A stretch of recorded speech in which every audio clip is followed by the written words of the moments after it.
Update: Saturday, November 10, 2018, a number of late results across the country have broken for Democratic candidates. When all is said and done, they will pick up a total of between 35 and 40 House seats, representing the biggest Democratic gain in the House since the post-Watergate election of 1974, according to The Washington Post.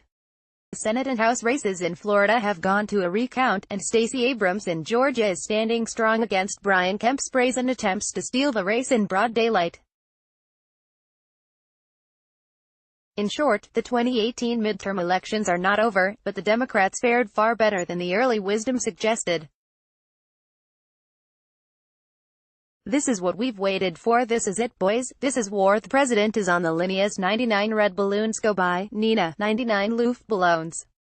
There is a soul-searing symmetry to the fact that the morning after yet another man with yet another gun slaughtered yet another crowd of people and yet another all-American massacre, a mother who lost her son to gun violence and made that loss her cause of action won her election to Congress.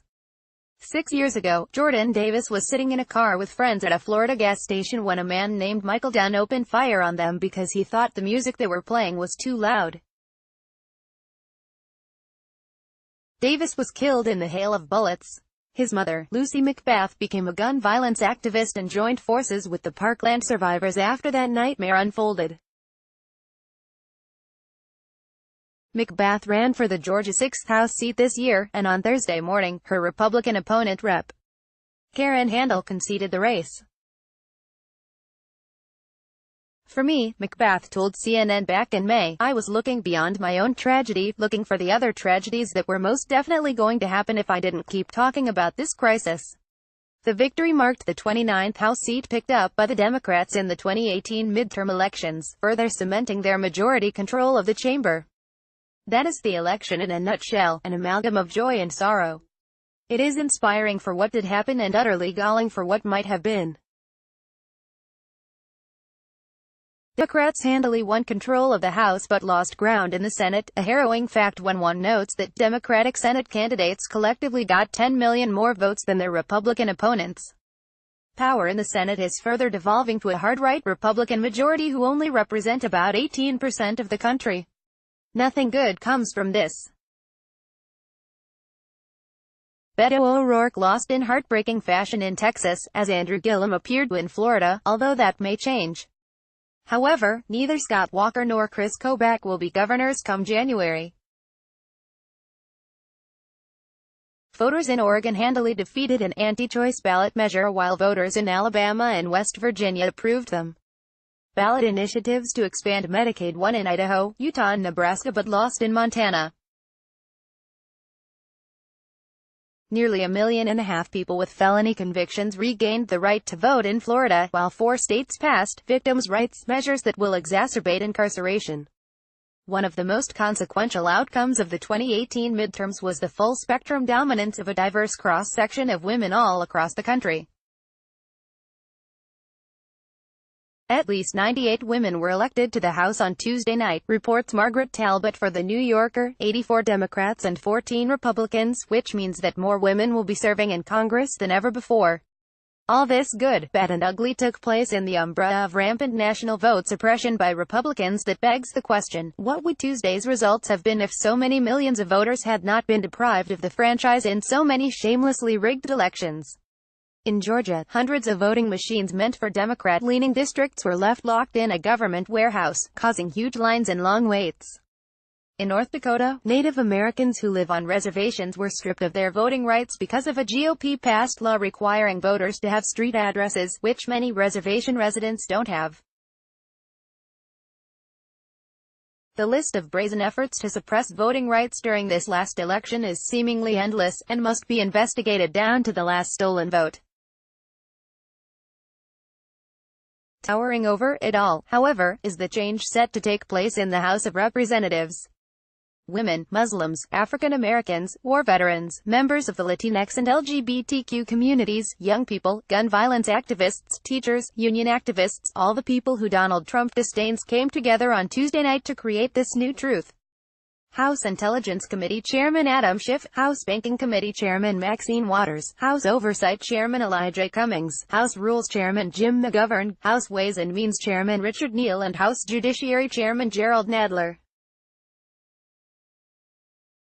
On January 3, 2019, those people will stand athwart a renegade White House with subpoena power in hand and the popular winds at their back.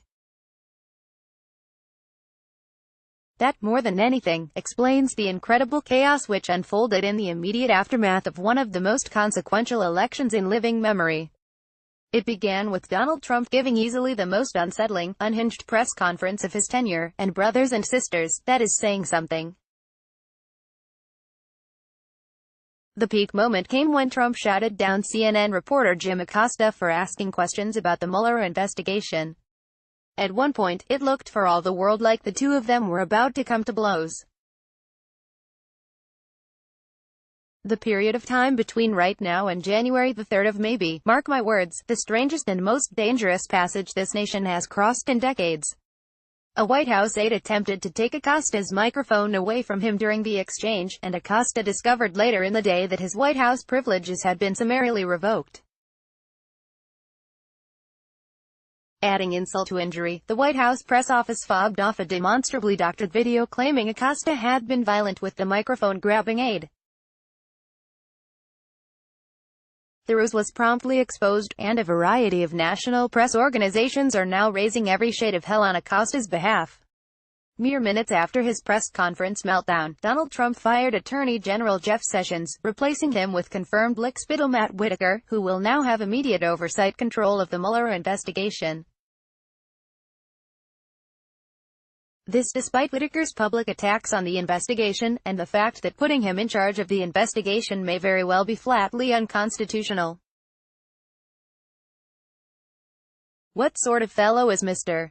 Whitaker? Esquire blogger Charles P. Pierce was able to flag some comments made by Whitaker during his 2014 run for Senate. I have a Christian worldview. Our rights come from our Creator and they are guaranteed by the Constitution. See, I would start all analysis of any law or anything else first with the Constitution and then work from there. Okay, then. It is to be devoutly hoped, unintended, that Mr. Mueller saw this storm coming and has the contents of his investigation saved on flash drives that are easy to swallow should the need arise. No, I am not kidding. The period of time between right now and January the 3rd of may be, mark my words, the strangest and most dangerous passage this nation has crossed in decades. Why? Because before Tuesday, Trump only suspected someone might come along with a big enough stick to do him actual damage. Now, he knows they're coming for sure, and if Wednesday's presser was any indication, he is not taking the new order of things in stride. Matters did not improve as the weekend, and Trump's trip to Paris, came crashing together in yet another presidential fit of temper. I strongly suspect Donald Trump is going to try to burn everything, and everyone, to save himself from the awful grace of consequences. Mueller was waiting out the midterms, and Adam Schiff is measuring the drapes for his new office while sharpening his fangs with 40 grit sandpaper. Trump knows they're coming now, and he can impeach some of it, but not all of it, before the building falls on him. I could be wrong, but I believe we are about to bear witness to a scorched earth retreat the likes of which haven't been seen since the Boer War. I strongly suspect Donald Trump is going to try to burn everything, and everyone, to save himself from the awful grace of consequences. He can't stop all of it, but between now and the first week of January, he's going to try with all his might. Sessions was only the beginning. Anyone who was hoping for a bit of quiet time after the midterms has not, frankly, been paying enough attention. Worse, what is happening now will seem tame by the new year. It definitely gets weirder from here. Copyright Truth Out. May not be reprinted without permission.